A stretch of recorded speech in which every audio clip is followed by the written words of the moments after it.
frustrating. Um, took me a while to get live, so just feeling a little frustrated, but we're on now.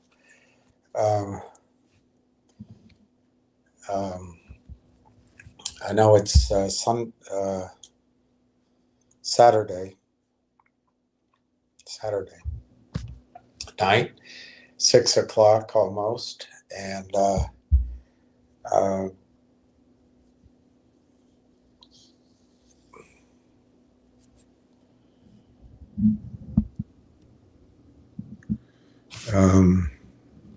I feel tired. I don't know if it's something wrong with me or just not being as young as I used to be. I want to talk about Railtown, and I want to talk a little bit, get your questions, but I also want to talk about August and then September, October. And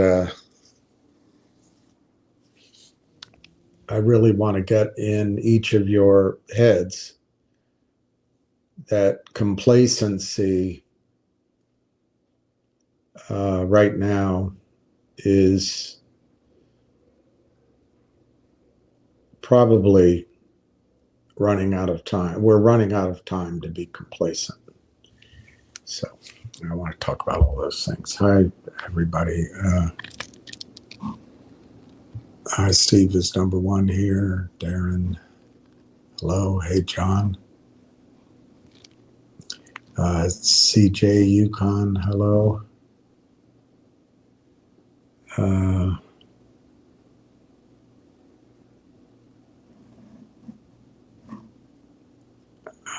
Hey, Gary. Yeah, world traveler. I used to travel the world. Now I just travel the United States. But one thing that comes across about the United States is, to me anyway, it's a hell of an economy we have. It really is, for all of the negatives. I know John is pointing that out. I'd like to hope that we have time for Railtown to perform, but John's reading my mind a little bit. I didn't prepare before I came on, so I'm trying to think as I go, and my head is in this fog. Let me see if some coffee will help.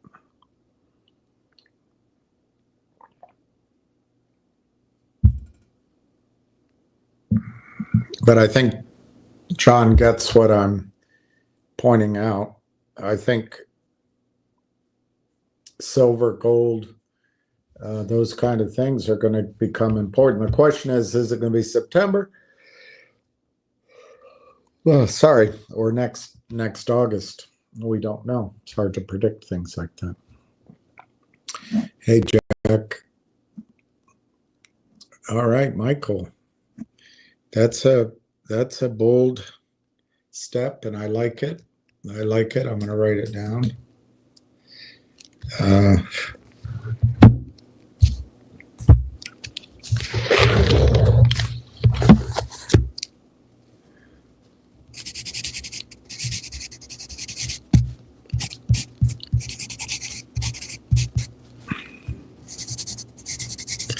Writing it down. That's really good, Michael. For everybody, our new number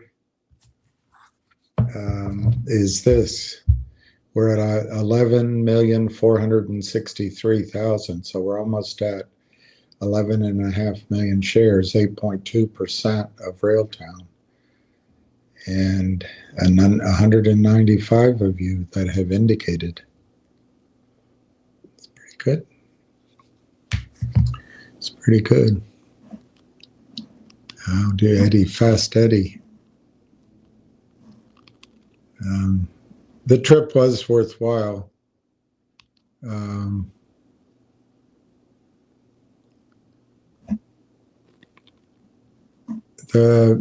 Richard explained the 20 grand was for an SEC response that went to that went to Reichman. Hmm.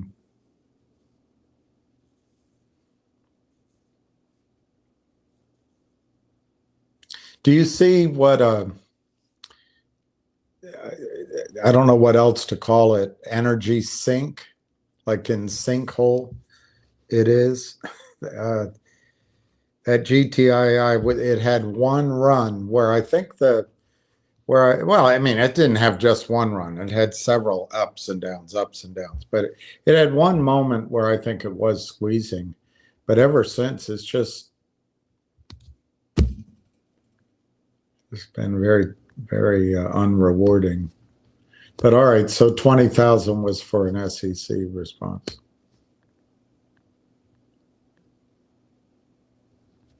Jack Hamilton. I've had 2011 more new total of RT. I forgot you came up with that name. That's a good, I like that. RT.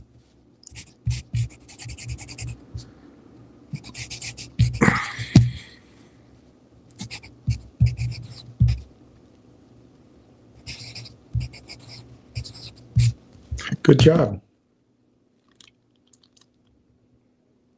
Jack, I put it down. Let me make sure it's right. That's great. I'll add it. Gold silver ratio is in the high 80s. So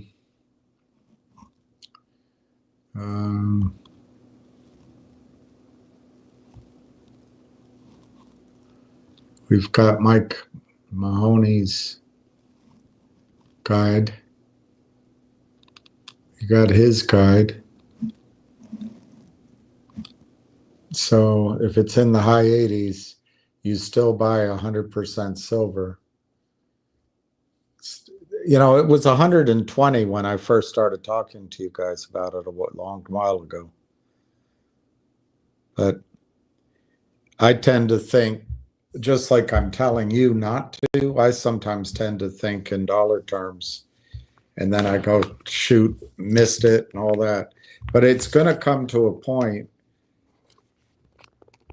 where you're going to start seeing if you start thinking the way I want you to, that you're going to see your wealth in terms of real assets rather than paper currencies. I hope we have more time than some of and that's what I'll try to talk to you about right now, I guess right now. But I might try to talk to you about what I wanted to with Railtown first.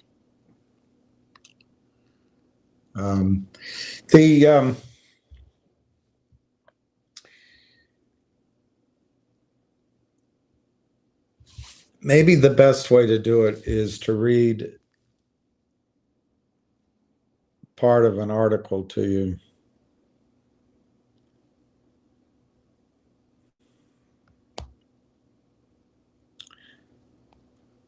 Do you ever wonder why your brain is foggy?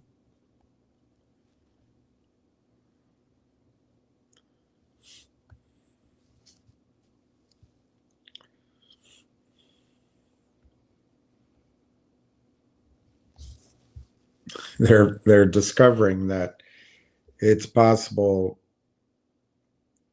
Well, let's not get into politics. I'm never gonna win on that. Never gonna win on that. Okay, so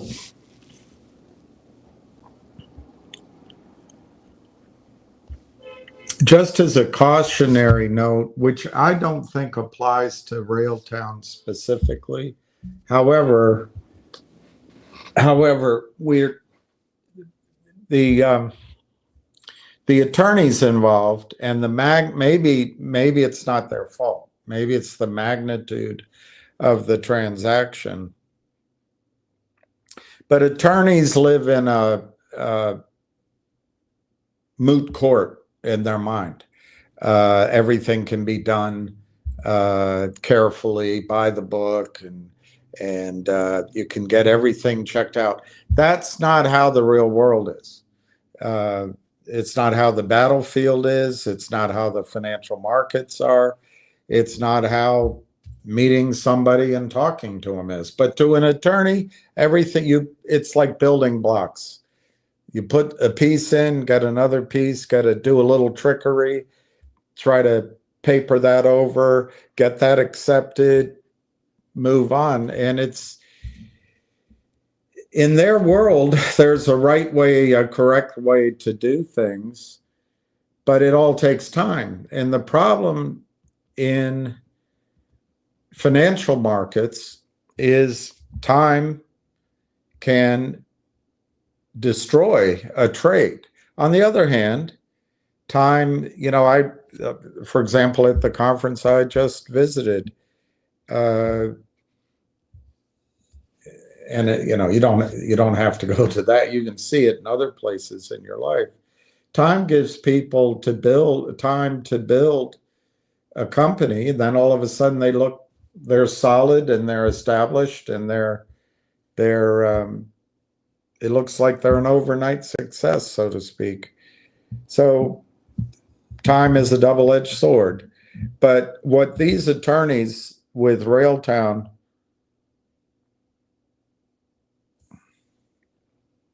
and the businessmen and women, whatever's going on, maybe it's the regulators, you're about to get exposed to something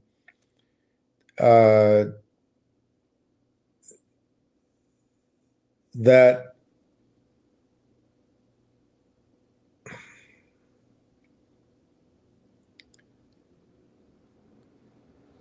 well, there's three directions it can go.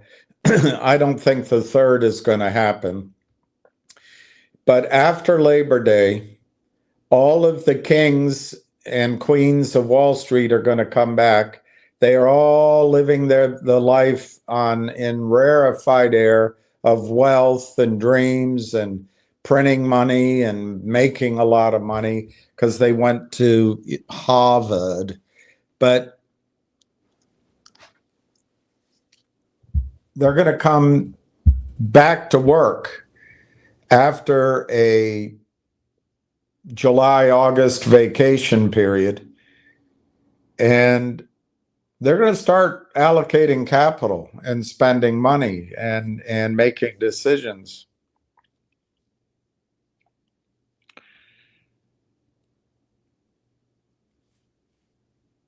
And part of that, there's a guy named Al-Sadair McLeod who I've followed for a long time. He now works for Egon von Greiritz, who I also follow. And Al-Sadair, very, very smart, very intelligent British guy. He just put out a video with some young American. These guys that work out and have these huge muscles, and then they're also intelligent, kind of confuses me. But anyway, it was a interesting interview. I've listened to it twice. I may have written down some notes. Let me look. On the other hand, I may not have. Yeah, I did. I didn't copy the whole thing. I didn't write notes on the whole thing. But Al-Sadair's main concern, the main theme he has, the main crisis he sees coming is debt and the long bond yields. Now, I've been up until, I can't believe Railtown's gone on this long, and I'm not being negative. Please don't Take that. I just can't believe Railtown is taking from February 11th. It, you know, in a heartbeat, it'll be September 11th. Um, uh, I don't know what they're building in there. That's a Tom Waits' song. What's he building in there? I used to listen to it to try to determine if it was a good song, but I never convinced myself it was a good song.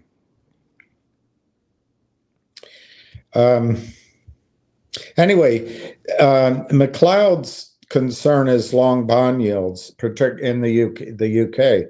The gilt, as it's called there, the government bond, is hitting new interest rates. Interest rates on the government bond are hitting new highs. And then he talks about European yields, and he sees those yields going higher. And his concern is that it could get a whole lot worse very quickly. And historically, September and October are the dangerous months for corrections. And as I've mentioned to you over and over and over again, the bond market is massively bigger than the equity markets. So if the bond markets give up the ghost, equity has no chance at all. No chance at all. Counteracting his view, for example, is a guy who has called the markets correctly over the last half a decade and longer, a guy named David Hunter.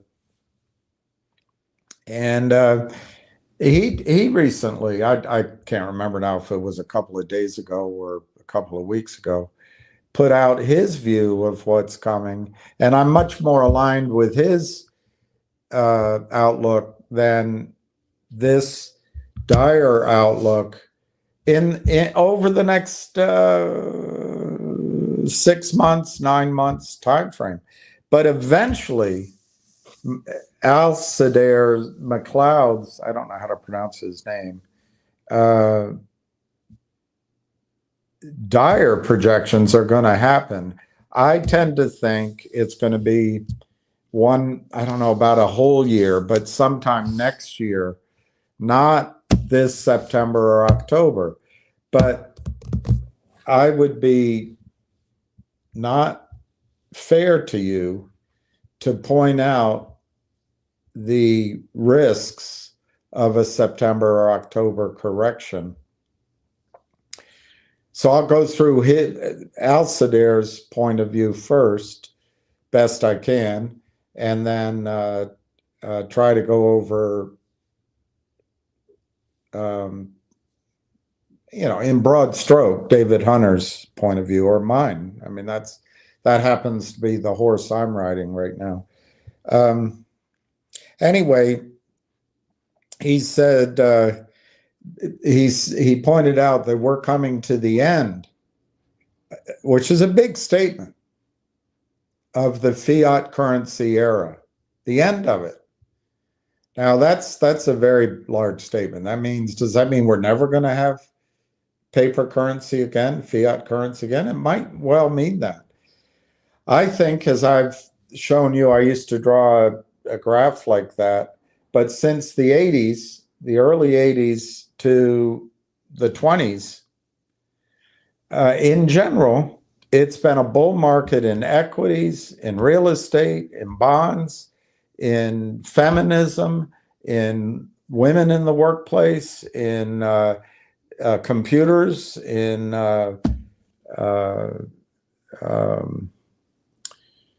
I guess just all kinds of technology beyond computers, in kind of the world fooling itself that this party can go on forever.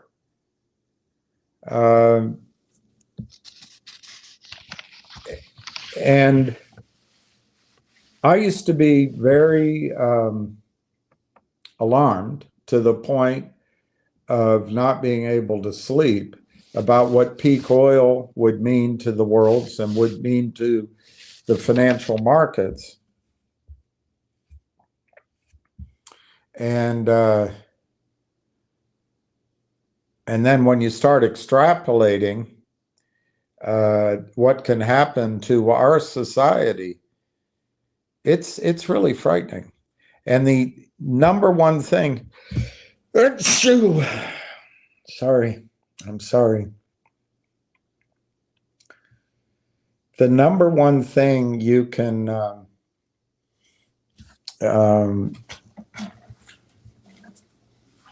do to survive what's coming is to get out of debt, get out of credit, get out of anything paper, and come over to physical silver, physical gold, platinum, oil and gas, clean water, farms, anything real. That's going to be the next 2 decades. But first, we'll have a little fun. First, a little cheat. Anyway, McLeod is seeing the British yields going to over 10%, and he points out that hedge funds own 30% of gilts. And so, as I wrote it down, the hedge funds will have to sell these bonds as soon as they see or perceive that the UK's finances suck. I summarized it. But basically, when they get back from vacation, they're going to start recognizing that the UK's in a lot of trouble. To be simplistic, the left, socialists, I guess, have decided to tax, and in response, the wealthy are leaving. Just by memory, I think the top 1% of residents in the UK of wealth pay 30% of the taxes, and I know it's more complicated than that. But McLeod's point is, as people come back to their desks, they're going to start making decisions, and you could have what he refers to as a bond crisis.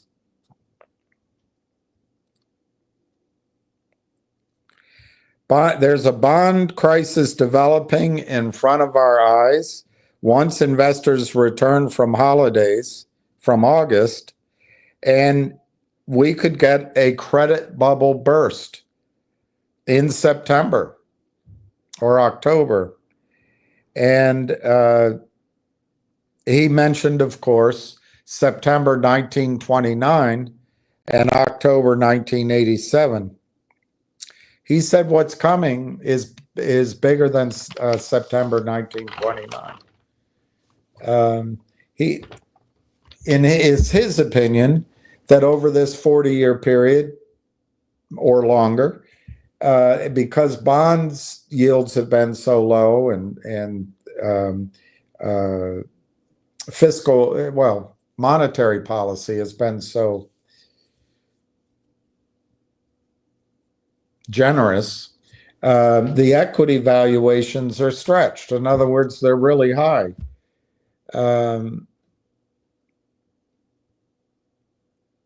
He argues that we are in the middle of the largest, he said biggest, debt bubble in history of mankind. And equity has gone up alongside that market. When the crash comes, he says the equity markets, the crash will be enormous. One of the numbers he stated, which really sounds like a big number, But for the first time in history, margin balances, money borrowed to buy stock, are over $1 trillion, over $1 trillion.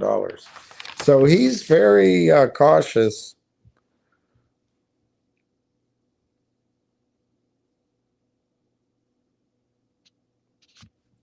He states it that it's the end of the fiat currency era is upon us.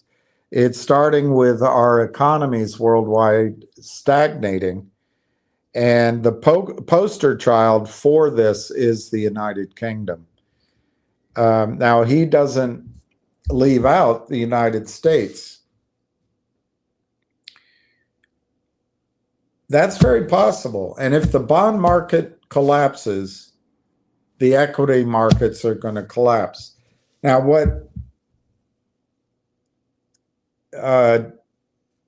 others believe, like David Hunter, is that Wall Street has it wrong. This way of being negative is wrong, and that as the next months go by, it might be sooner, that we're still going to have a blow-off top in the equity markets. That's what I think's coming, because that's what happened in the Weimar Republic, for example. It's the exact same thing. The markets just got much higher. They got completely disassociated with any facts, and I think that's what's going to happen here. My target, I'm trying to remember what David said for his. My target has been for the S&P 8,500. He originally had a lower number, but I think he's now at 8,000. The Dow, my target is 65,000. I think he's raised, his number was 55. I think he's raised it to 60,000. The NASDAQ, I think he's still at 25,000. I'm saying 30,000. The Russell, I don't know if he's changed it. He was at 3,300 target. I'm at 4,000. And gold, his target for gold is something like 4,000, maybe 4,500 an ounce. I said my goal's 5,000. His target for silver is $75, and mine is 120, maybe a little less. Now, he's really good. He's fantastic. And I would trust his targets maybe more than mine. The reason for months I've chosen much higher targets than his is I think the markets will go much further than he thinks, because the momentum is there. There's so much liquidity. There's so much lethargy. There's so much automatic reinvesting.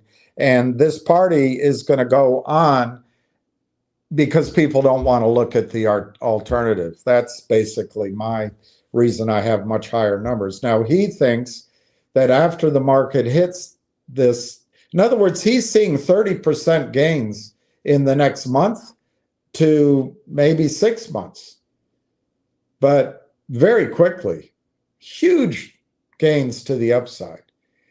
And he's a contrarian. I think that's what's going to happen. But we cannot ignore that there's the countervailing message that things are scary out there, but they've been scary for 2 decades. So it's a question of when does the con job, when does the emperor have no clothes? I don't think it's quite yet, but that's really trying to make a fine projection. So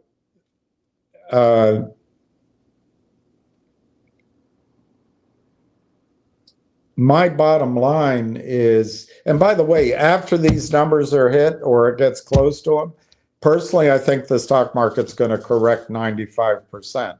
I think David's number is 80%. Why am I so negative to the downside? Because people panic, and my gosh,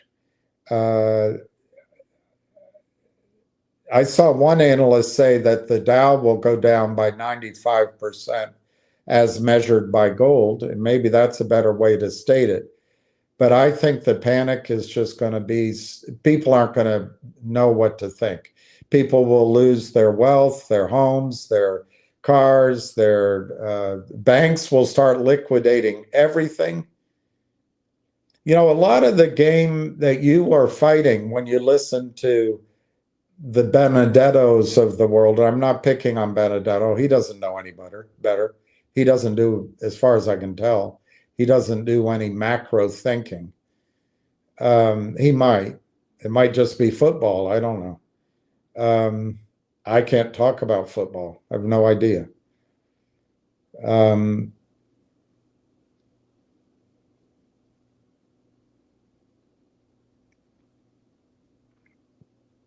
But this whole game of trying to catch out the shorts, pick the stock that's going to squeeze, that's in and of itself one of the signs of a financial top in a market or a mania. It's very hard to pick the exact top. So you always have to be aware, even though I have these huge upsides, at any time the panic could be to the downside. So just as a knee-jerk observation, I think we only have 1 week left in August, and then we have about a week as all the girls come back from vacation and the guys come in maybe a little earlier, but they go out and socialize and get that first week of September. It's not going to be much. It'll be the second week. I think silver is where you need to be, and puts, cheap puts on banks. You can pick your own bank. Banks will come down like a son of a bitch. I don't know the index. I don't know how to play index options anymore. Or the ones I used to play are gone.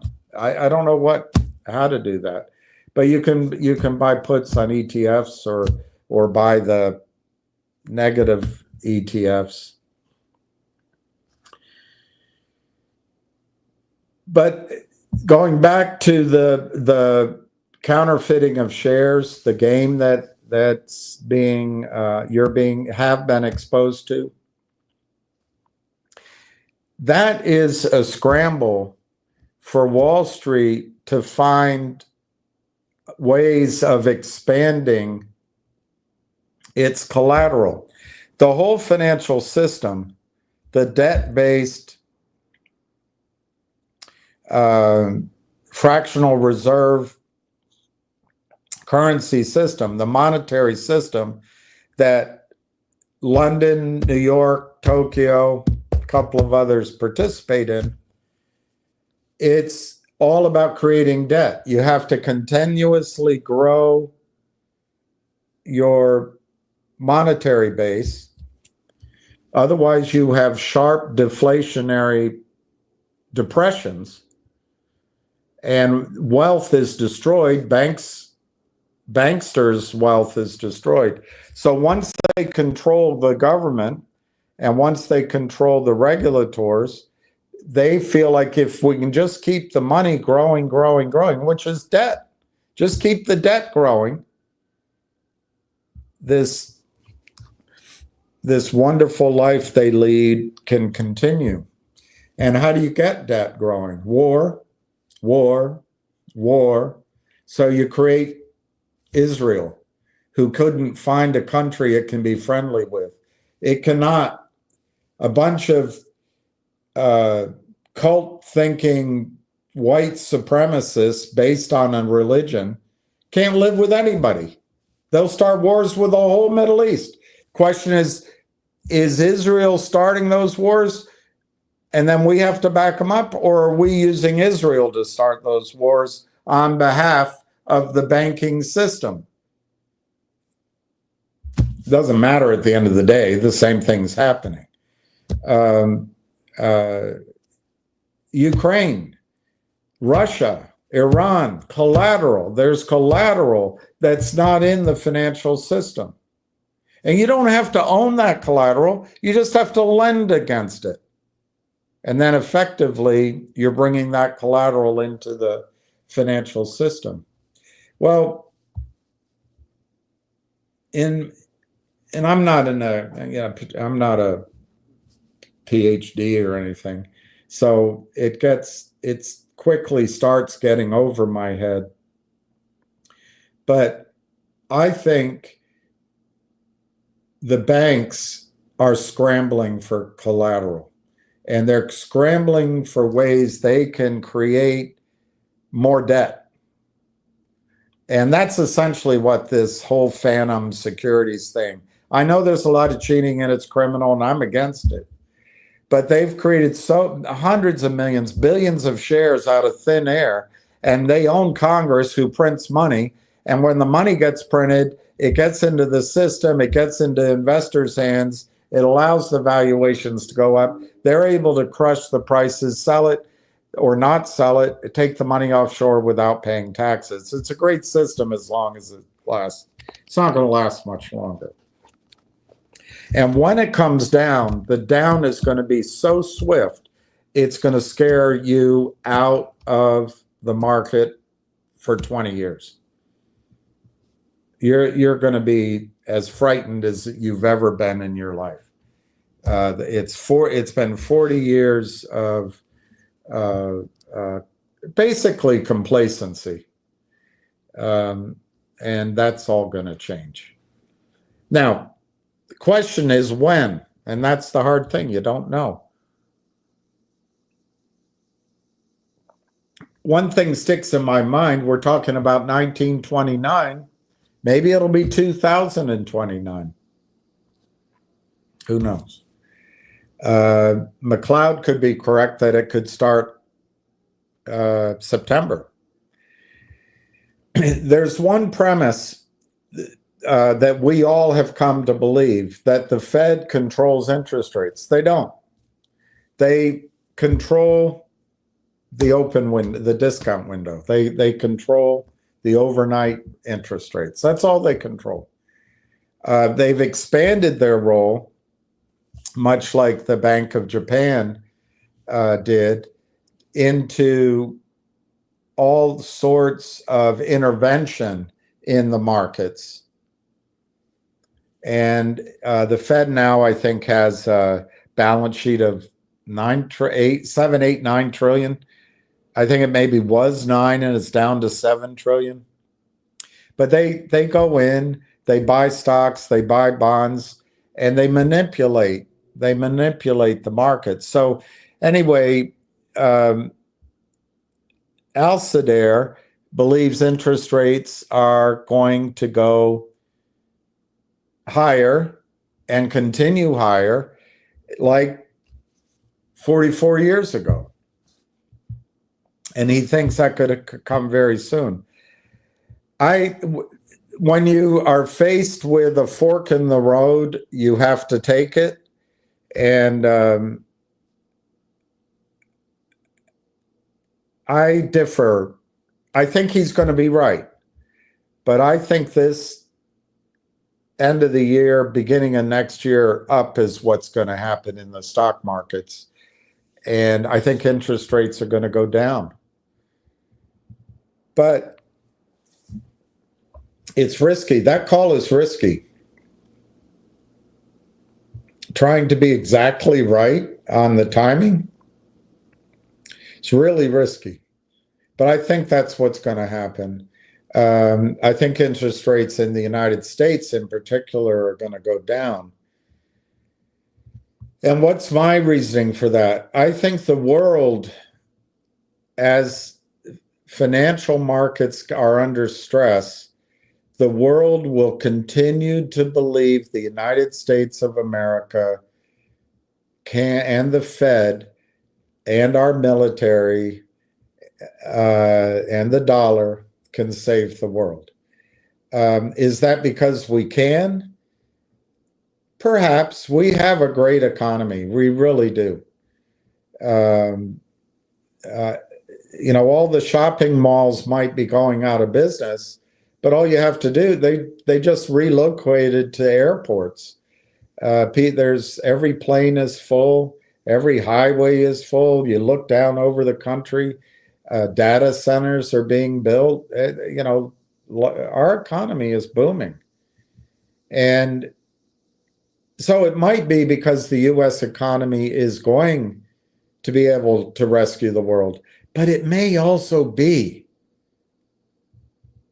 that people do not want to face the alternative yet. So collectively, they're going to believe the Fed can rescue the situation. And the whole financial markets are a confidence game. As long as you believe a dollar's worth something, then it is. If everybody else does, it is. And anyway, I think that a combination of the rest of the world wanting it to be so, mixed a little bit with the ability, but as I get older, I'm not impressed with the ability of anybody in our government other than Kennedy. Trump works his butt off. Maybe Angelina Paulina Luna, maybe, except for her bikini shots, calls into question her seriousness, but she's been impressive. But anyway, it's not everybody. It's not everybody. So I think what's going to happen this fall and going into the end of the year, beginning of the next year, is the Federal Reserve is going to become the Bank of Japan. And I think the Fed is going to buy everything in existence. They'll buy every bond, every mortgage, every corporate debt. They'll buy, they may buy securities. But I think, they say the Fed prints money. I don't really think that's true. I think the banking system creates money. And then the Fed has to manage that creation, and it steps in by increasing its balance sheet to buy up that created supply of money, supply of financial instruments, or it lets its balance sheet roll off to constrict that supply. In other words, it adds to demand. And I guess you could say they're increasing supply, but I think it's already been created. I think it's already been created. They just don't want the money supply to collapse, because then you have a depression, and then collateral gets wiped out, and it's really frightening. So anyway, I think the Fed is going to not only lower interest rates, they're going to buy every bond out there. And that's why I think I agree with David Hunter that interest rates are going to go down. It's not a good sign, though. It's going to be the last hurrah of this financial system. So what does that mean? I thought that Railtown would be able to get everything announced by now. And that would have been a fairly simple thing to come to you if Railtown's, $10 and suggest to you, why don't you don't have to sell it. You could just take some of your margin and buy some silver. Not very much. You don't need much. Or buy some puts on Bank of America, or those kind of things. I still think we're going to be able to do that, and that's my goal. And I think Railtown's still going to go to $25, $35, perhaps by the end of the year. But I wouldn't be complete in my discussion with you if you didn't process in your mind that when the Fed starts lowering interest rates in September, if the bond market doesn't go along with it then the bond market is going to overwhelm all decision making anywhere. And all these high targets I've had, which have worked, we're going there, would then be off the table, and a collapse would come sooner than I think. But anyway, so let me summarize. My view is that the Dow is headed to 65,000, the S&P to 8,500, NASDAQ to 30,000, Russell to 4,000, which is a stretch. But I think the small caps will be bubblicious. And I think gold will go to 5,000, silver to 120. Then we're going to hit a wall. Is it next year? Following year? Later? Nobody knows. But I think it could be next year. It could be later a little bit.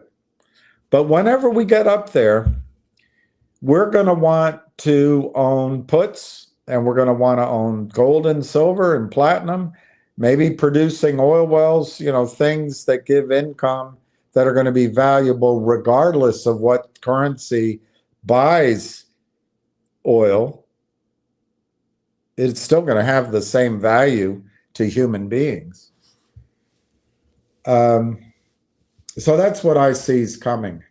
But I want to expose you to the negative, the fear that could occur when people get back to work in September and October. You could see a sell-off in the bond market. We have to be alert at this. At some point soon, 44-year roughly bull market is over. And you've never seen it. I was a kid. But you've never seen anything like a market that nobody's interested in.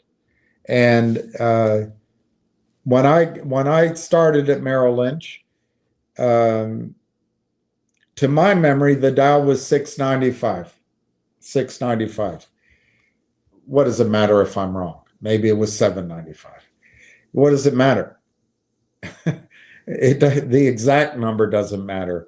It was below 1,000. The Dow was below 1,000. And the day it went over 1,000, all the older guys went to Duke's and started drinking early and celebrating. And it might have been Mel Croupen's, actually. I think it was Mel Croupen's, not Duke Zebert's. But anyway, they went over there. I went over later with one of the brokers, and she and I had a great time. I think in one of those nights I remember. And it was a great celebration at 1,000 on the Dow. 1,000. Well, the TV station came in to our big, large office. We were like 170 people. We were the flagship office at the time. And I don't know which TV station came in, but of course, they went to the woman that had just been hired, Donna Croupian? Anyway, Donna. And they went to her desk, and the lights are on, and I heard her, and they asked her, well, what's the market going to do? Now that it's 1,020, what's the market going to do? And she said, it's going to go up. The market always goes up. And I thought, oh my God, that is so dumb, that analysis. But you know what? She was right.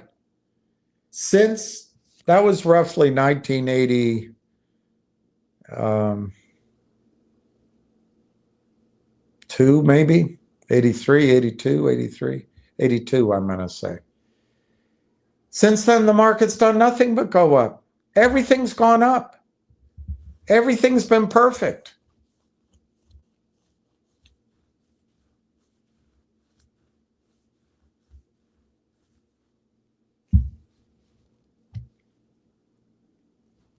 But that narrative is going to change. That's a huge cycle, and everything cycles. And I shouldn't have been so hard on her. She was correct. Her intuition, however she came to that conclusion, was correct. Of course, 1983 was crushing. Then 87 was a disastrous correction. 2001, it doesn't go straight up. But in general, the market's been up. And during that time, everyone's gotten complacent on the Fed being able to manage the markets. I don't think it's the Fed at all. I think it's that it's basically the baby boom generation. It's basically that. Every stage the baby boom went through their life, they're starting to die now. They're also starting to go on Social Security in huge numbers. Made everything expensive. It made homes expensive. It made borrowing money expensive. It made the economy larger, and it made the ability to borrow bigger. And then it also made stock prices higher with reinvestment, automatic reinvestment. And I think that's going to continue, as I just said. And I think you're going to see right now the negativity that's out there, people talk about. When the Dow gets to 60,000, I mean, if it doesn't get that high, it doesn't. I'm saying 65,000.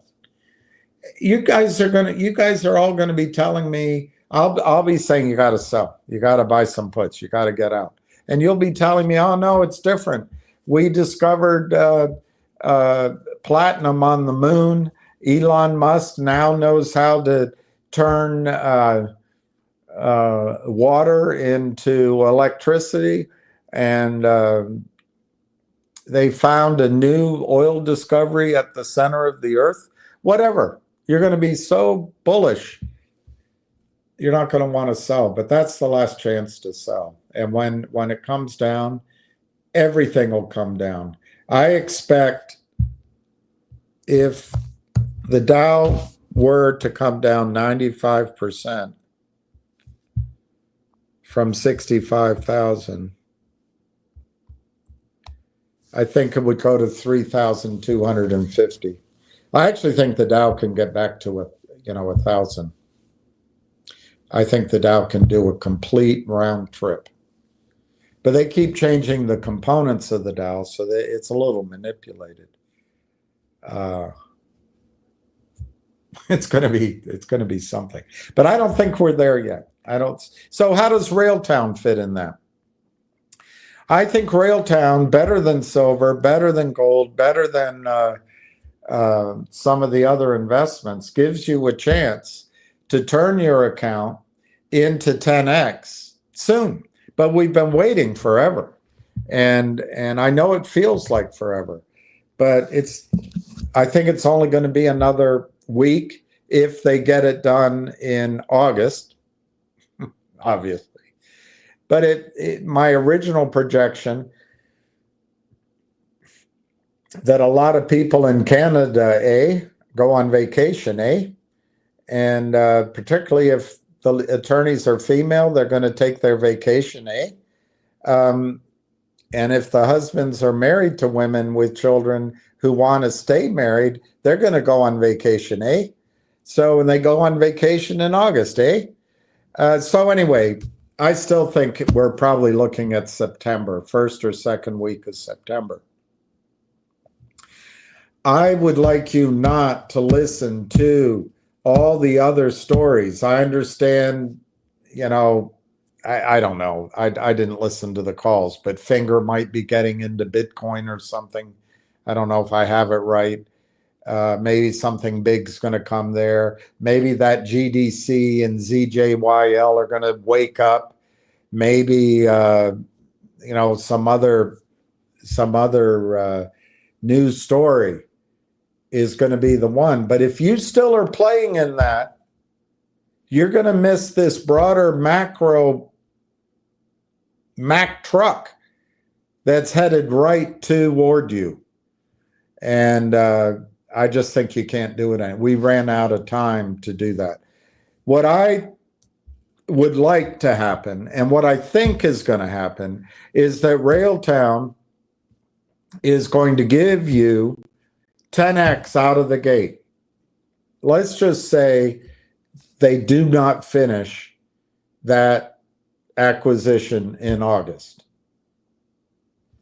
The attorneys have vacation. The other attorneys that are trying to make partner will work all next week and maybe over the 3-day weekend as well.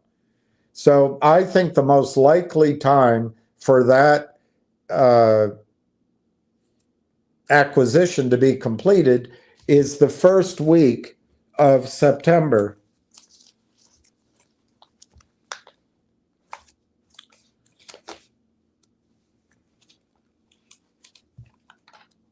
Well, I can't find my calendar. Oh, here it is, maybe. Yeah, here it is.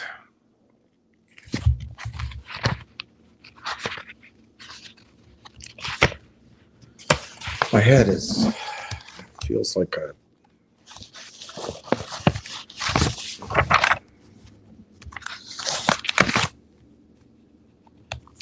Yeah, so we've got this coming week for August.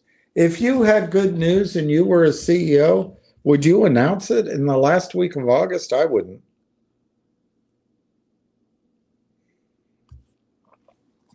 Everybody's on vacation. So I think next week's going to be slow.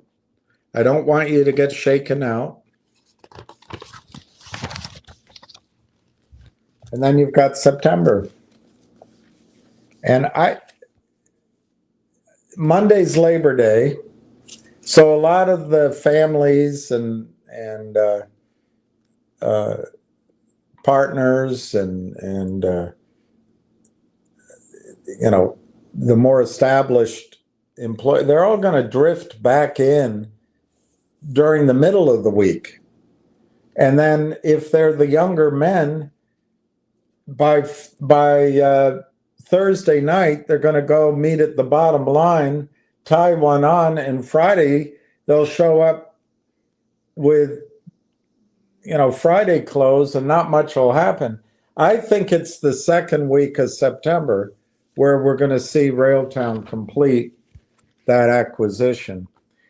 And it's going to allow your account, either in a day, a week, a month, to give you 10x at least, probably more. But as you can tell with my long-winded beginning, that's counting on the markets sustaining their upward strength. And as we'll just talk about now, the Wall Street geniuses remaining interested in AI. And I think they will. My answer is they will. But I'm coming back from that conference. There's no question the cycle with oil and gas, there's a cycle where money can come in alongside with the principals equal. You can come in on a new project or an existing project 50-50. And as it goes up, you participate in 10 or 15x. But what's happened now in project after project, field after field, it just in the span of about a year and a half, these gigantic private equity groups have come in with teams, and they claim the whole thing. So they come in at that level. They're very restrictive. They go even more than 50-50, and they claim the asset. And by the time you see it now, they've already taken 7x out of it. You've got the 3x left. It's just the cycles. It's just the cycles. But the reason I bring that up is I think a lot of Wall Street's money is going to resources, oil and gas, perhaps mining. I missed the mining conference I wanted to go to. But I believe when people on Wall Street come back to their desks, money's going to go to AI. That's where they're going to make their bonuses this year. All right, let me just read an article to you. This is negative, but I don't think it's negative for Railtown, and I'll tell you why as we go. This is written by the Market Ear, today. And the headline is, "Please mind the gap between the AI hype and reality." All right, let me start right there. AI hype, there's two generations of AI, to be simplistic. There's that chat GPT, all that stuff, and there's AI 2.0. Now, some of what's here also applies, the cautions apply, but when they talk about AI, they're talking about that initial wave, and I guess the second. They're also talking about NVIDIA and the chips and those kind of things. And they're going to try to suggest, this article is, that there's a bubble going on. And of course, when you look at multiples of 70 times earnings, you do wonder about that. And you'd be foolish not to recognize that at some point, everything's going to go the other way. But is it now? Is it now? That's the question. So, for a time, the dominant narrative suggested that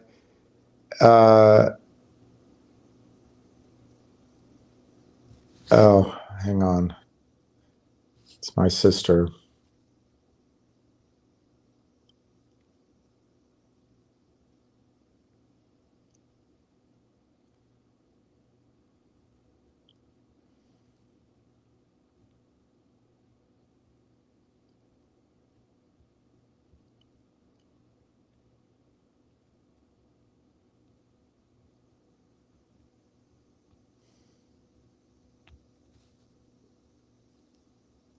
Sorry, it's just family.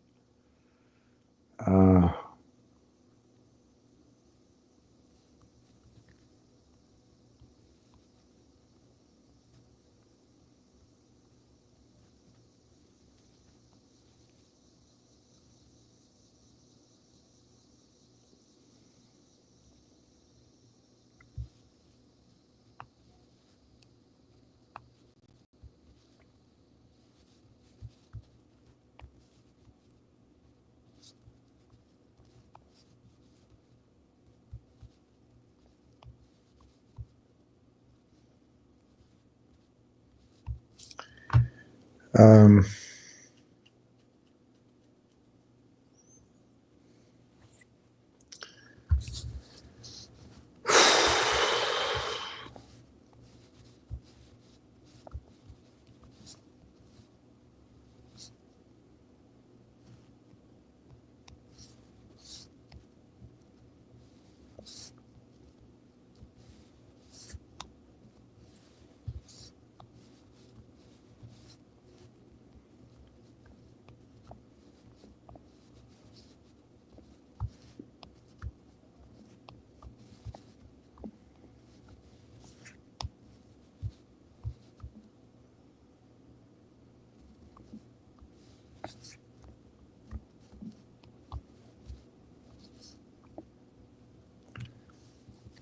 All right. Hmm.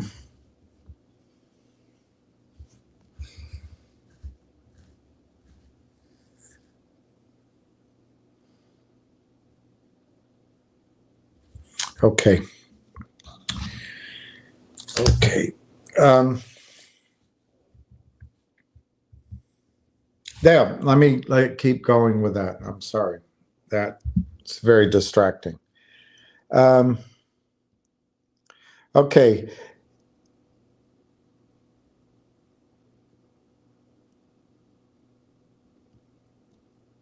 The dominant narrative suggested that magic AI would emerge and rapidly take off into superintelligence. I've never said that, and that's not what Railtown is.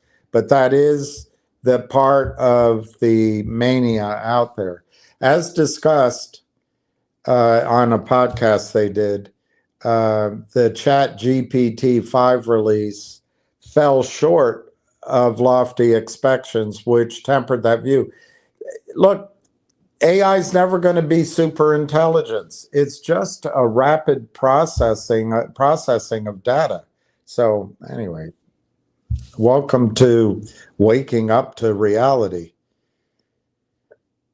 So what he sees is now that progress is more incremental than revolutionary. It takes significant prompting, validation, and human oversight to create consistent value. As the development of the technology will be more normal rather than stratospheric, we can apply a more normal logic to it. Some narratives of massive hype are overdone. A period of sorting and cleansing is underway. And so they give some charts, which I'll show to you in a second, on AI. And then they give a chart of sky-high valuations with multiples crossing 100x. 100x. And so the question is, can that continue? Or is that hype? Is that mania? And certainly in some cases it may well be. But I'll show you, I think I have downloaded that chart. But I think that in the case of Railtown, Railtown's product is supra. It's kind of above all of this. And um,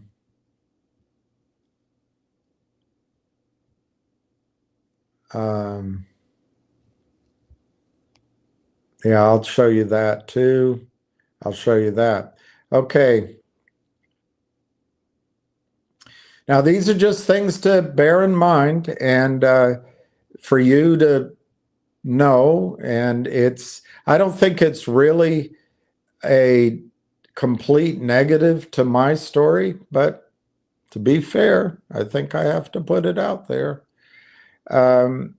So this article goes on and suggests there's two facts which cause this discussion of an AI bubble potential to happen. Number one, there are now some 498 AI unicorns. In other words, there's 400, and according to this article, the market ear, there are 498 AI unicorns, or as he goes on to, or she goes on to describe, these are private AI companies valued at $1 billion or more. There's essentially 500 of these. Can Railtown become 499? I think so. And they have a combined value, these 498 companies, of $2.7 trillion. And that data comes from CB Insights, CB Insights.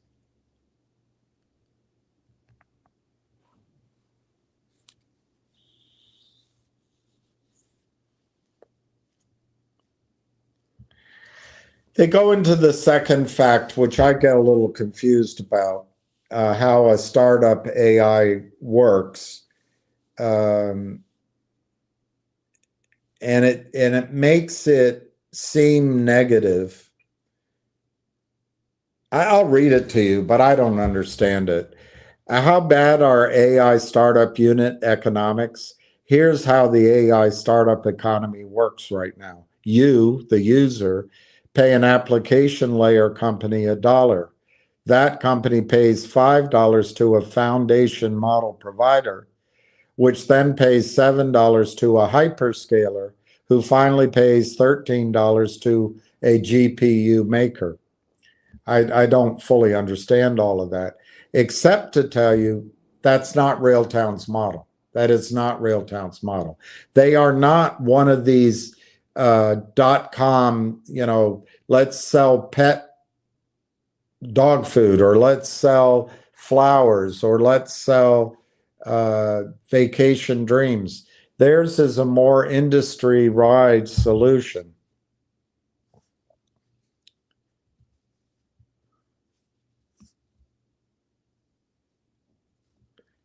So they finish by saying two things. The market could be overly excited about AI, but at the same time, AI could be the most promising technology and financial development of our time. So anyway, I want to go through a couple of those charts, but first I'm going to go through your comments.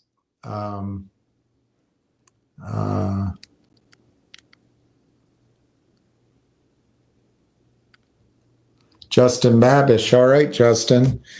Added 1,000. Look, I'm really excited for Railtown. I'm not at all negative. I guess I'm just trying to get you ready for, I think if all of our accounts become worth more, and depending on where the market is in this rally, at some point, I'm going to suggest that we buy some puts on some of the banks or some other situations. Maybe even, well, we'll see. There may be some ETFs to buy to give us protection to the downside. And who knows? By that time, there might be puts and calls on Railtown. Who knows?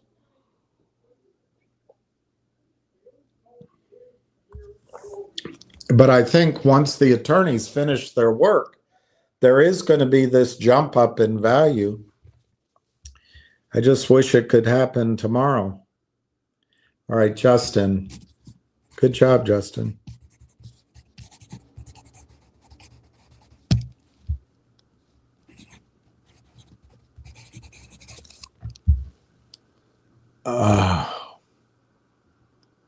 Hey, Julius. Bill Myko. Thank you, Julius. Bill Myko. I think President Trump is going to get us to cryptocurrency and gold to remove the Federal Reserve.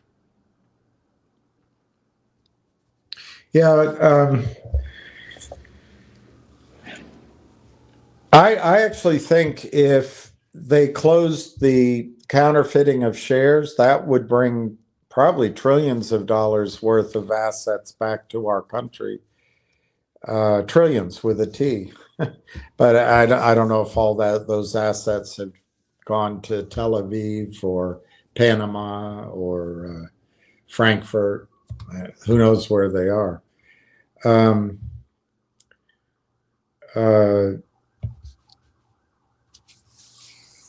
I think also that Trump is building an economy here that we can pay back our debt. We can pay back our debt. But remember, that's just a big distraction. Our financial system cannot pay back its debt. If it did, everything collapses. It has to ever expand. And that brings in a whole theoretical discussion about the earth as a closed system. I mean, it's one thing when you're an island or a country below seawater and you take ships and go around the world, your economy can grow in Amsterdam or in the city in London. Your economy can grow, but then it reaches limits. But as you go out on the seas and you create new markets, well, all of a sudden that financial system can keep growing. That's the whole thing. And you know, so you have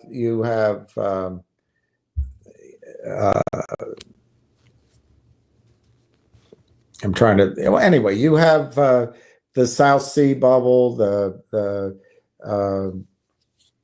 my brain's not working, the tea company from the UK and the one from England, Holland, that became their own almost country-sized companies. It's a lot like BlackRock today.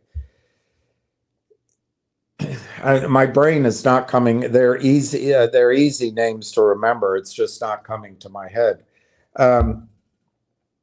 But that's an expansion of a closed system, the British Isles, and then the world, you keep expanding. Well, there's a little expansion left, maybe, Russia, but there's not much to go claim. So in a closed system, can the banking system continue to expand and expand and expand? I don't know. We might be at the limits of that already. And the collapse is going to be, like you say, it's going to be very painful. But, you know, the weird thing, everything you need to live on this earth is free anyway. The sunlight, clean water. I've been noticing a lot, particularly on this trip I just did. If you go through grocery stores or airports,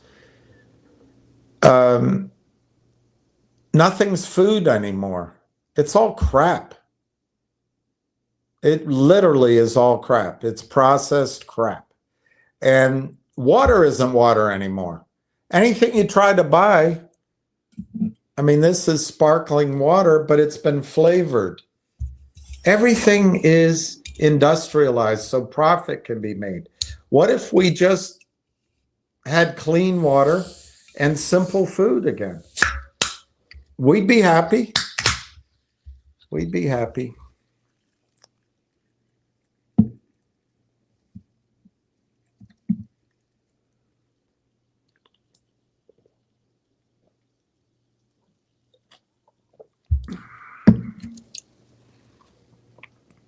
Our financial rating, the United States, the difference between Weimar Germany in history and the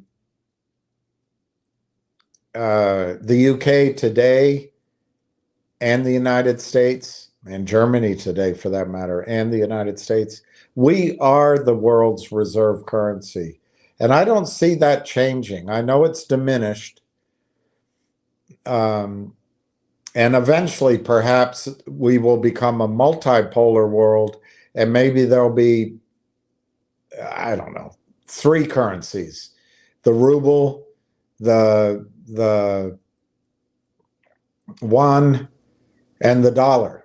Maybe that's it. Maybe there'll be 5 that matter: the ruble, the yuan, the dollar, and the rupee.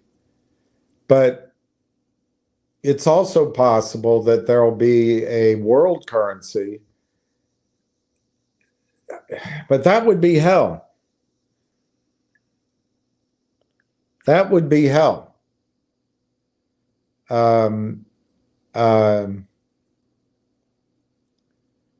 Imagine the world being run by an unelected woman like Ursula, whatever her name is, in Europe. Just a nightmare. It would be the extension of communism to the entire world. And I don't know if that's the way to go, but we might go that way. And it might be I'm trying to remember what Keynes called it. He called it not the block, but oh God, I don't know why my brain's not working. I could almost see the word. The Bancor.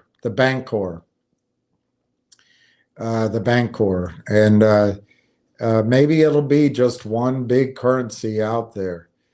But I don't think it's going to happen right away. I really don't. I think the dollar is going to remain preeminent. We've given up a lot in our pursuit of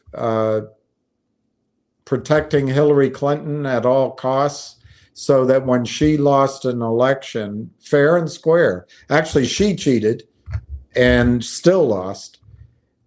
She turned us into a country that turned against Russia, completely against our self-interest. But it's in the interest of the British banking system. And are we in charge of the British banking system, or are they in charge of us? And diplomacy, it's I don't know. But we've also pursued Wolfowitz's America First, the new American century, at tremendous cost to our standing in the world. Had we not done that, if we still stood for truth and some of the higher ideals, and we were behaving, we're a rogue nation. We're no better. We are not better than Israel right now. And no one can trust us. But I think we can get that back. We just have to change our attitude. We're still the place where people want to live. Our economy is still, I think, the best. And we still have a lot of upward mobility. Look at the CEO of Cracker Barrel, a complete idiot, but she makes $1 million a year. For what, I don't know. But we are the land of opportunity. So I do think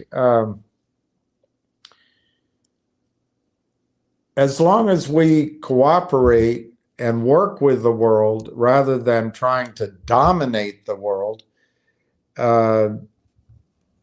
I don't think our current credit rating is going to matter. I think we'll still be, when there's a new iteration of a financial system, we'll be a major part of it, as long as we keep our integrity.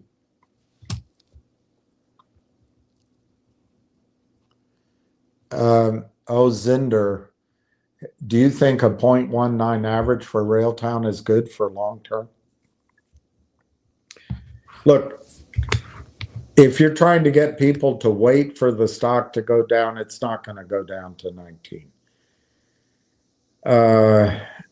If you actually did buy it at 19, congratulations. I think it's a distinction without a difference. Whether someone owns it at 19 cents or $1, what's coming to Railtown is going to make either person's account much more valuable. So yes, it's great if you paid 19 cents.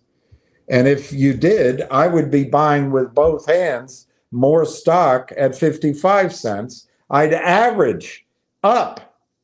The goal isn't to be able to say, hey, I owned 1,000 shares at 19 cents and I sold it at $19, so I'm a bloody genius. That's not the goal. The goal is, in my judgment, to own as many shares as you can. And when it gets to $19, make a decision. But you may be deciding, no, I'm not selling it. We don't know enough information yet. But anyway, thank you for the stupid question.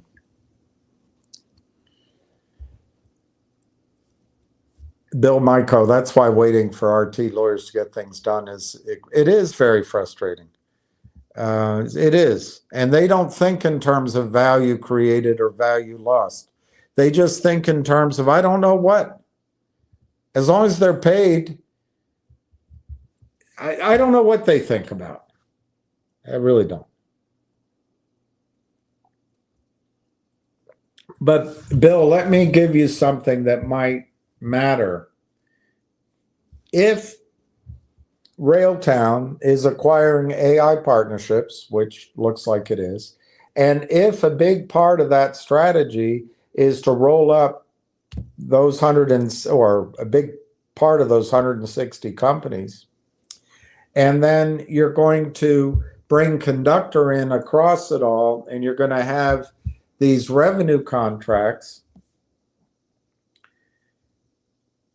all of the signatures and agreements are going to be really important, that they're good.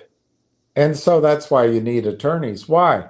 What if, I'm just making it up, but I mean, it is their partner. What if Microsoft were to buy Railtown? Let's say next, I don't know, let's say next March. I'm making it up. Well, the quality of the legal work, the attorney's work product is going to be very important at that time, so that Microsoft can open up the books, look at everything, see the strength of the contracts, and say, you know what, we can put our weight on this framework, we can buy. So it's just, a lot of it's just how it is. I always get frustrated. It's just how it is. So you had some of your friends sell Railtown. Well, they're going to be unhappy with it. But if they're hot money and traders, well, that's just how it goes.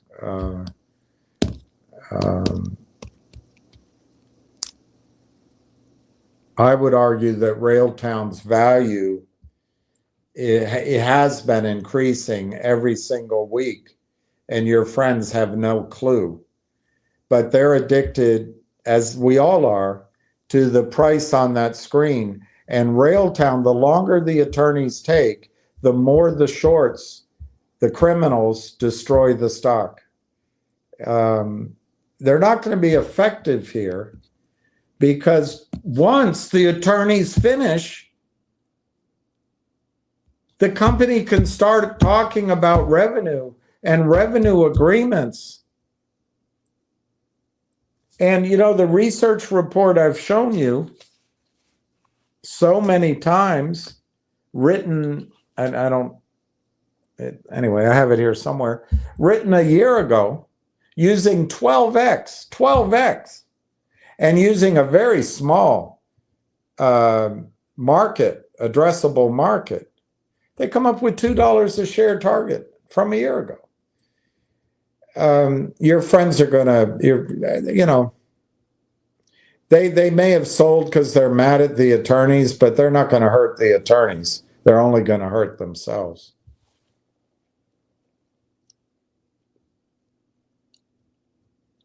I'm echoing the market is in for a crash. I'll be out of RT by the end of September, no matter what. I'd rather miss a run in the stock than lose all. Well, I don't see that happening, Bill. I understand the sentiment. I don't see that happening, but there's no question that when the stock market goes to these phenomenal highs and then corrects, everything's going to come down. What matters then is what comes out of that trough. I don't think, when I say the stock market is going to crash afterward, you know, it could be next year, it could be the following year. If you look back at what happened in 1929, to my memory, it was 1933, the market had made highs again. Not higher than where it was, but it had rallied back. So I don't, in terms of day trading, in terms of hot money, yes. But I don't see Railtown that you're going to lose everything. If you're going to sell by the end of September, just arbitrarily, I mean, it's your decision. But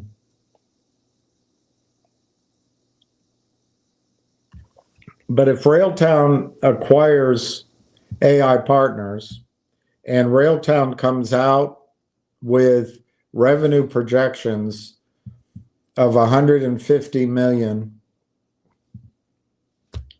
maybe more, but let's just say 75 million from Railtown Conductor and 75 million out of the 400 million of AI Partners, 150 million. And if instead of 150, there's a multiple of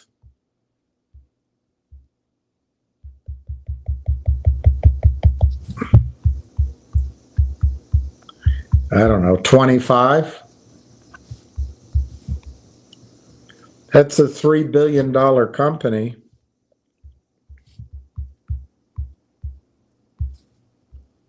It's a $20 stock.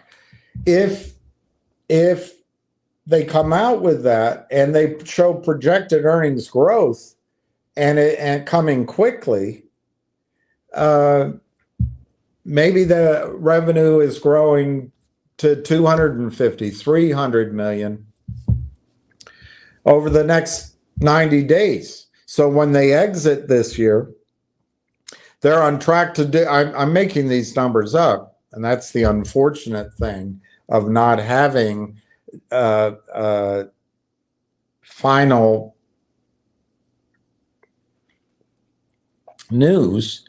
But we can extrapolate from all these companies doing well, and the fact that,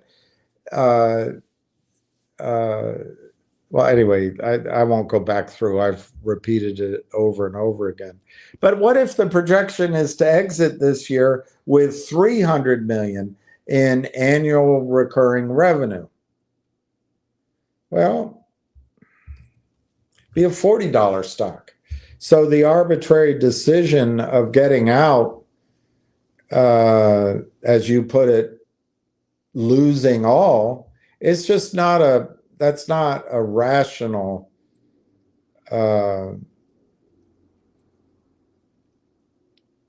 laying out of the situation. However, what you're saying is correct. What if the stock goes to 25 and then the market crashes and the stock pulls all the way back to $5 or $6? Yeah. So, and that's what we have to be on alert for. I think one of the dynamics that we also have to be on the alert for is, I suppose as the stock gets lower, if it were to, maybe the shorts could start counterfeiting again. But to the extent that the counterfeiting is taken off the table and that there's a potential for a short squeeze to that effect, you may not be able to reestablish your position. So respectfully, I think it's a bad strategy just arbitrarily to say, I'm going to sell by that date. But I'm not saying there aren't things to watch out for. I do not think the stock market is going to crash this fall. I think we could have a correction, but I think too many people are calling for it, and I think there's, you know, Bob Farrell used to teach us that markets climb a wall of worry. They climb a wall of worry. There's a lot of worry out there. And that's why I don't see the crash coming here. But you always have to be alert. Everything can happen at any time. I think when the crash will come is when you tell me that how did you say it? I'm echoing the sentiment. When you say that the sentiment out there is that when the Dow's 60,000 that it could go to 100,000. That's when I think a crash can come in. When everybody, and I mean everybody, is shifted to the positive side.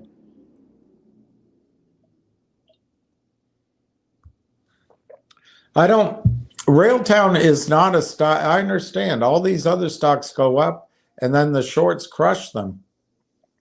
The reason, Bill, the thing is taking so long, in my judgment, you've got Railtown, and Railtown probably has anywhere from 24 to 3 key investors. They're probably on the board. They might be in management. They might just be silent in the background, but they have enough shares that their approval is required. So that means a lot of attorneys, a lot of human beings. And then on the regulatory side, you've got probably at least a department looking at it, and it's probably headlined by a woman and her staff, which could be a dozen people. And then there's probably 2 or 3 attorneys there, overworked. So there's a lot of people at the regulatory side. And then at AI Partnerships, you've got Ruffalo, Norbrega, Core, and then you've got a bunch of investors there. And then, additionally, you've got 165 companies that each have their own set of investors, a dozen each. And then they each have their boards and their management and their approval processes and their attorneys. So the fact that it's taking so long is probably very positive for the upside. And anyway, it's a strategy that you have. Just get out at the end of September. It doesn't make sense to me, but could be the right one. Hey, PS71, how are you? Hey, Cliff.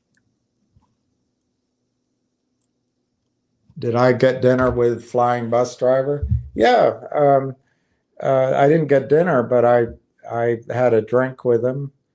It was great to see him, and he's a good man. His wife was in town, but she was jet lag's the wrong word, but she was tired, and so I didn't meet her. But yeah, we spent some time together. It was really good to see him. It was very kind of him, and I really appreciated it.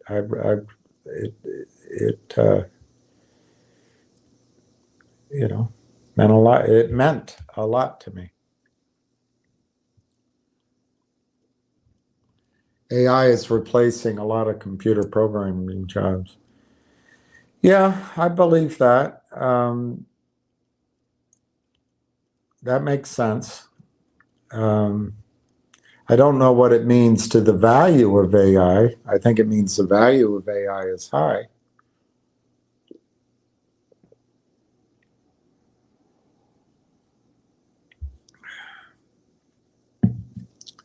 John Croissant. Ace said in his last video, both Bank of Montreal, BAM. Oh, Ham, and Ace are expecting a market correction. Well, that's different than a crash. I actually think that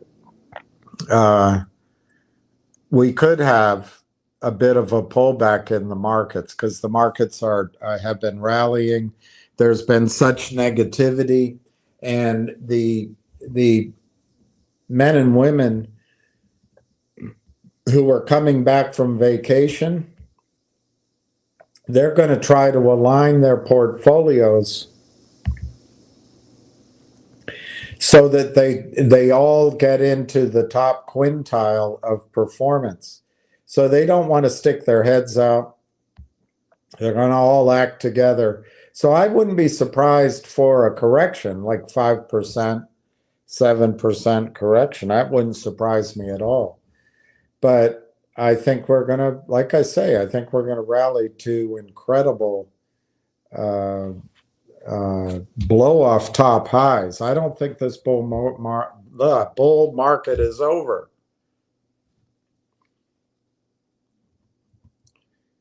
We should have one currency for the whole Milky Way.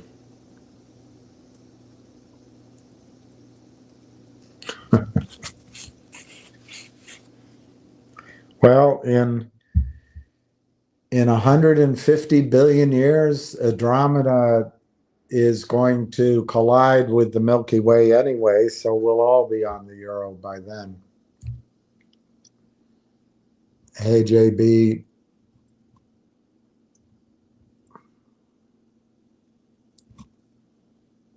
Could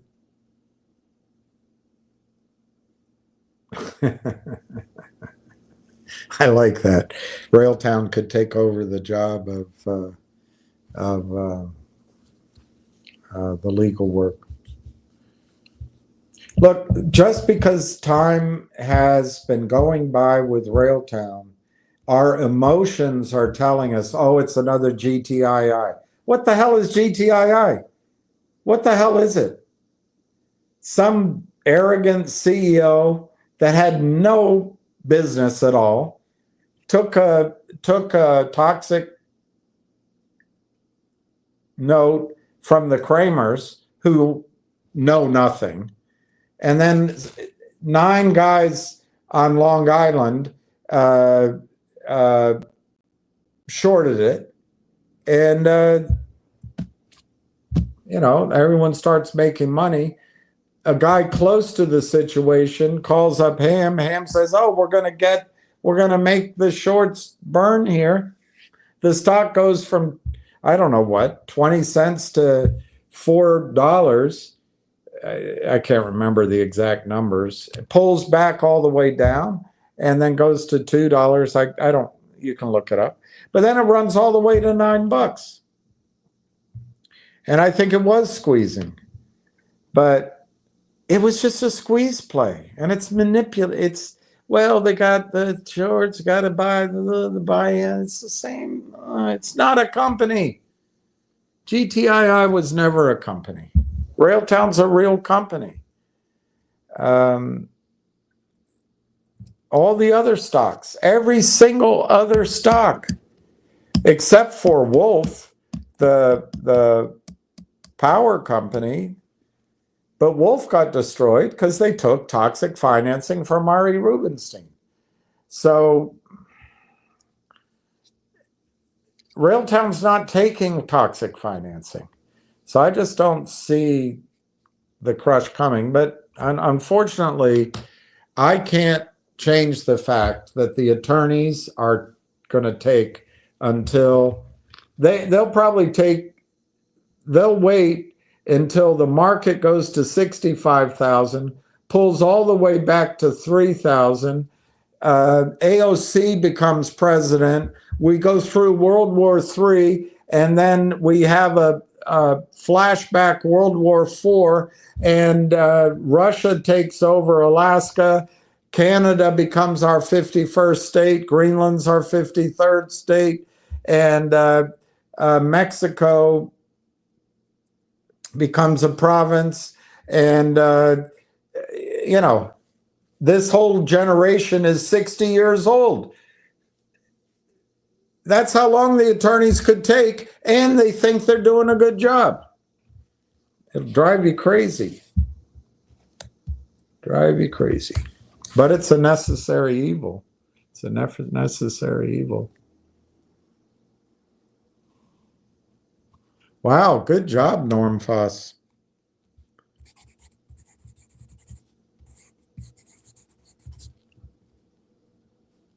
That's a good job. So here's what I think's going to happen. What I think's going to happen when Railtown finally announces that they've completed the February 11th news release of the acquisition of AI Partners, and assuming it gets done in the year 2025, which of course is an open question when you're dealing with attorneys, but I would assume it's either going to happen next week or in the first 2 weeks of September. How's that for a prediction? I've been wrong for 2 months. But I think as soon as it happens, it's going to include revenue.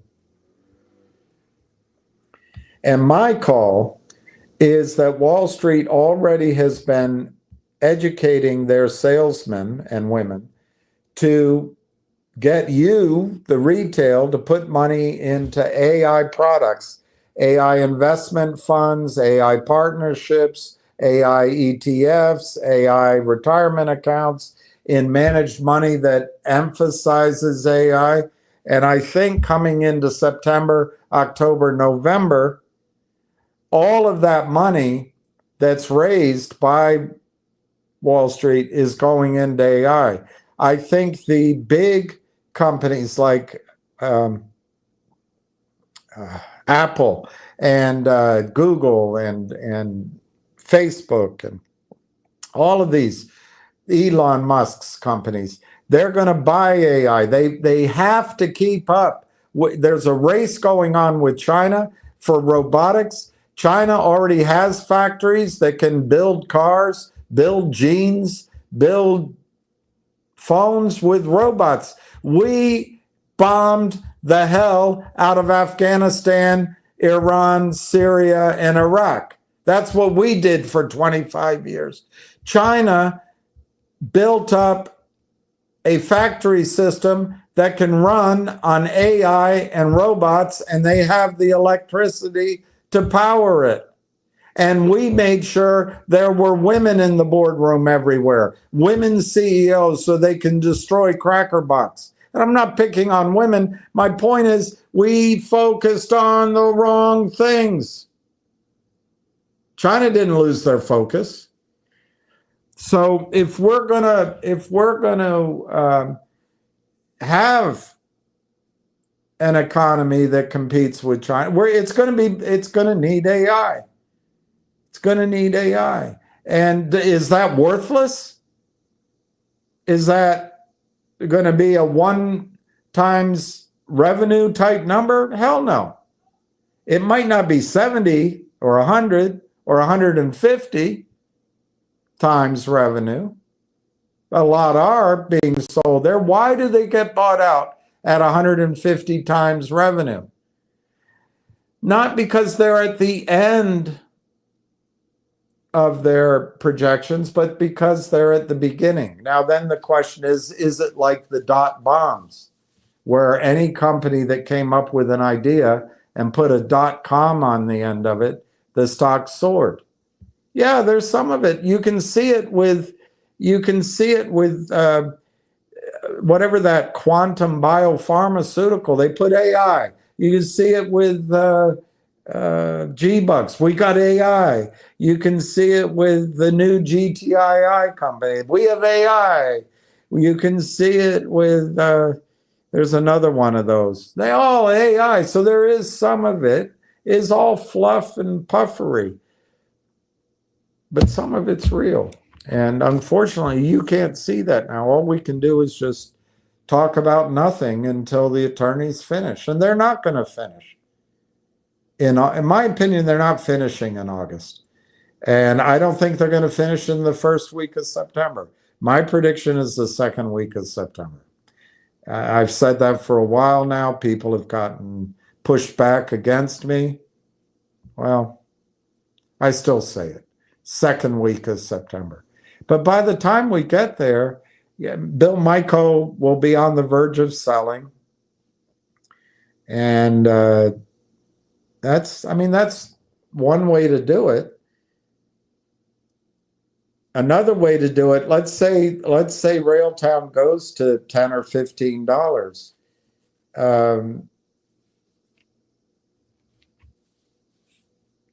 It's tricky when to start. But at some point, as the stock market goes to these lofty levels, to start purchasing inexpensive puts on Bank of America, on Jeffries, on you know Deutsche Bank. That might be one way. Maybe buying some puts on you know stocks that are way up, like Nvidia or some of those, might make sense as a hedge. Who knows? By the time Railtown's 10 or 15 or $20, it might be trading on the New York Stock Exchange, and you can buy puts against it, and you don't have to sell. But Railtown is not one of these few guys getting together trying to come up with clever ways to trip up the shorts. It's not one of those stocks. It's real, and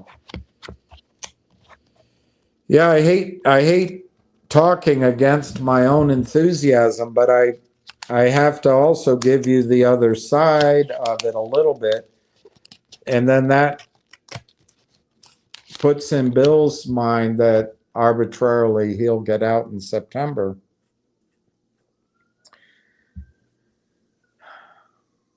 Who knows? That might be the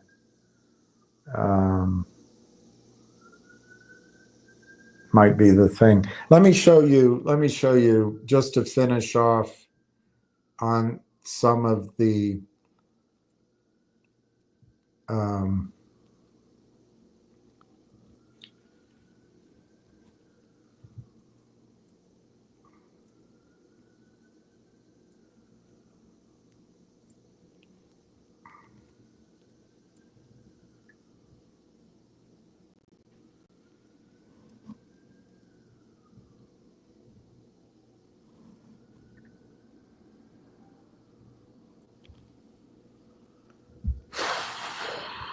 all right, I'm going to show you from this article. These charts show the cautious negative side, and I do respect Bill's ever being alert for what's the risk, and we all have to do that. All right, so here's the first chart. This is AI stocks as a percent of the S&P's market cap. And look, they draw a circle up there, bubblicious. Well, okay, at 35%, is that bubblicious?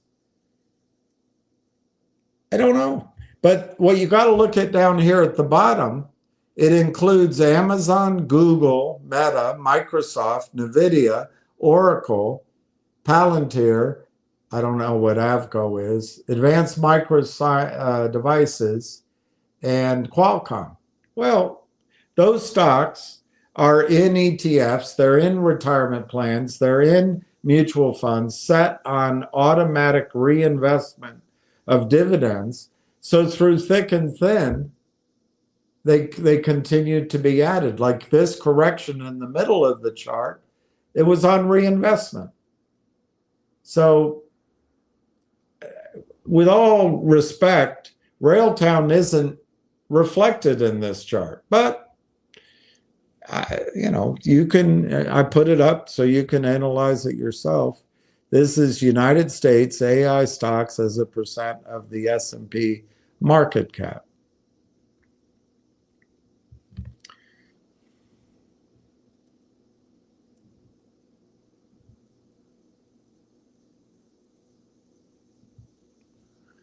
This is hyperscaler revenue, and Railtown's not a hyperscaler, but they're trying to show that it's gotten out of whack, the revenue.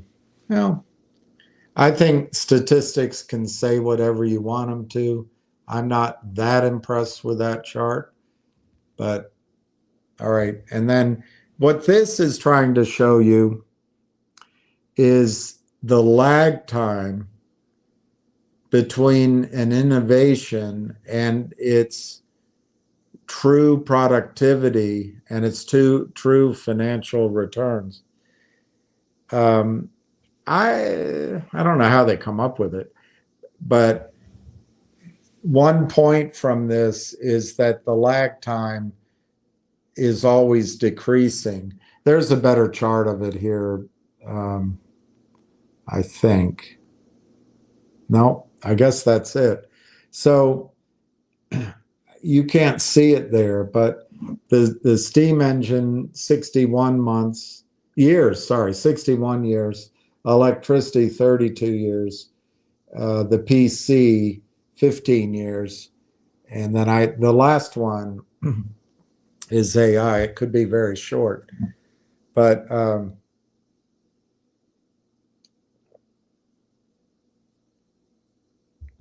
these other graphs will make the point better.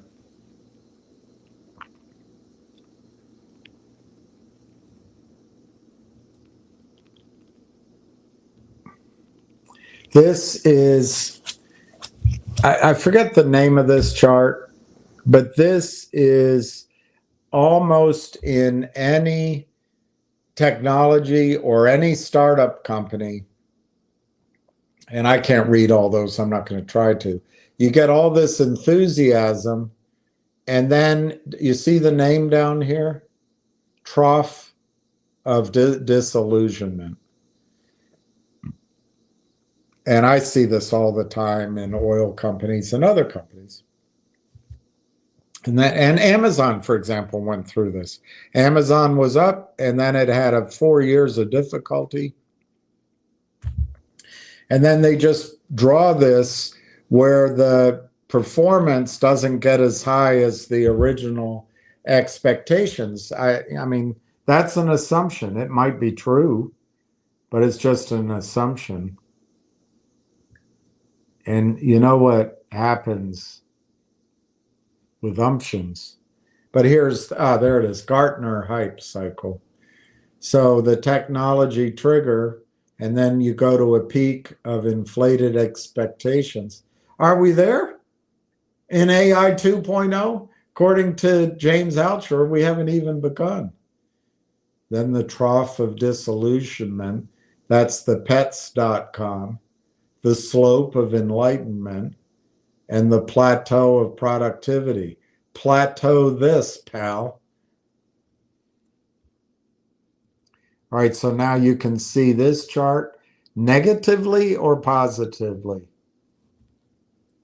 The revenue multiple of the valuation on the top chart is 150x. So they're valuing that at 75 billion on 50 million in revenue. Do you know that Railtown could easily get to 50 million in revenue? The AI partnership companies have 400 million. Now, of course, you got to figure out a revenue split, but maybe you get 150 million there, and maybe you get Conductor up to 150 million. That's 300 million. Add a little growth. Anyway, Decagen, 150 times revenue, and their revenue is only $10 million. Railtown's going to have much more than $10 million if they just roll up 30% of the revenue of the underlying companies. ChainGuard, 88 times revenue, 40 million. I personally think Railtown can do 40 million in its sleep. Glean, 72 times revenue, 100 million. I think that's a good number to pick for Railtown, 100 million. But that gives a valuation of $7.2 billion. Let's just use that for sake of argument. $7.2 billion divided by, let's say, 170 million shares. That's a $42 stock. Harvey, 75 million in revenue,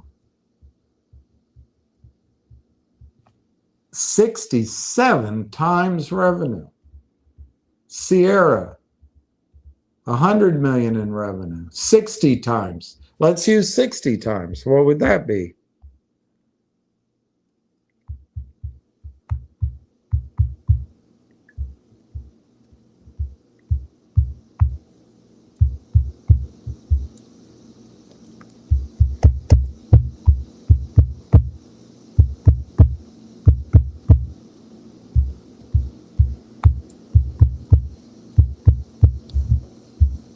$35. So if Railtown did 100 million, which I think they could do in their sleep once they make this announcement, at 60x, it's a $35 stock. Cohere, 100 million at 55x, $5.5 billion. Let's do that one.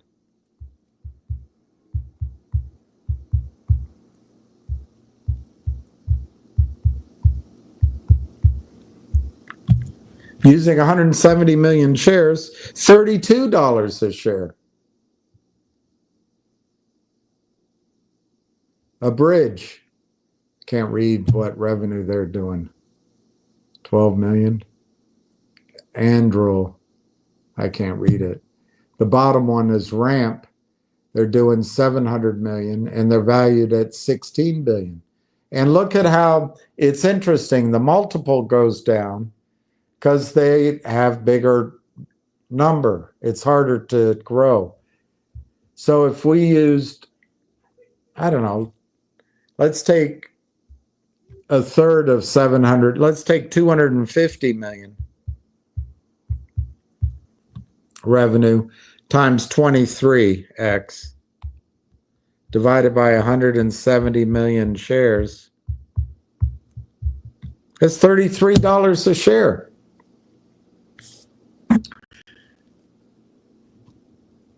It's all pretty good. Hi, Donna. Norm Foss. That's awesome, Norm. God help us all. Hey, son. I'm not offering you anything. I'm just saying, we can, these things you offer me, we already have. I'm not offering you anything. I'm just saying we can live together without butchering one another or something. I got to listen to it again. Investor analysis of behavior analysis of markets. Northeast Iowa. It's going to happen when we least expect it. Until we keep growing and harvesting corn. Bought 453 shares.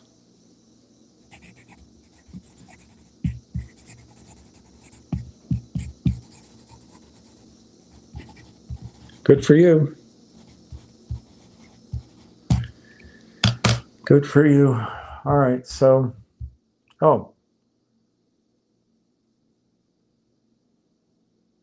yeah, okay. All right, it's 8 o'clock. I don't know. Unless somebody has something more, let me remind you that we're at 11 million, almost 11.5 million shares, 8.2%. My points tonight are not meant to be negative on Railtown at all. In fact, I think the delays make the story more exciting. But what I want you guys to think about is September, October, if there's an inflection point of these cows who manage your money and they all end up thinking the same thing at the same time, it could get scary. But my opinion is that's not happening. There could be a correction because everything's been up a little bit. But I think there's the story that there's a lot of money going into AI 2.0. I think that's still true. And I think Railtown, I know it's frustrating. I know it's frustrating. Nothing happens. And we're so addicted to action, action, action. Even if it's just buying into, uh, I don't know if I have a list of stocks here. Probably not. No, I don't. You have to sign in. But, I don't know. The latest stock that's up 75 cents, and then it's going to collapse 80 cents, I don't know what to tell you. I would just really emphasize that I think Railtown is going to give you 10x as soon as they announce that deal is completed. I do not say that the 10x will happen in an hour. On the other hand, I don't think it's going to take a month, but it'll be very quick. But that 10x, like right now, the stock's 50 cents, $5, that'll be the starting point. And I think you still have another 10x from that. Even not using the high, you don't have to use 150 multiple. And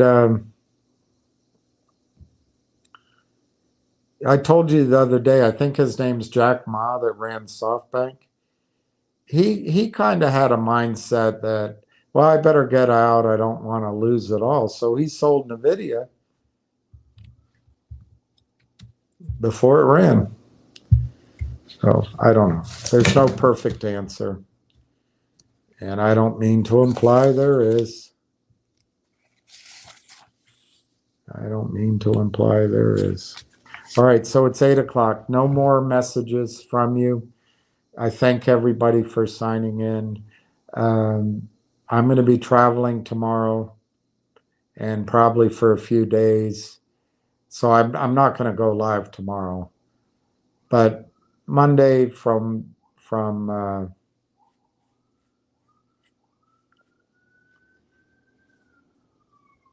well, I'll be in California. So Monday from California, I'll come live. And Tuesday and Wednesday, and however long it takes. And I wish everyone the best. I wish everyone peace here, but I also wish for peace around the world. And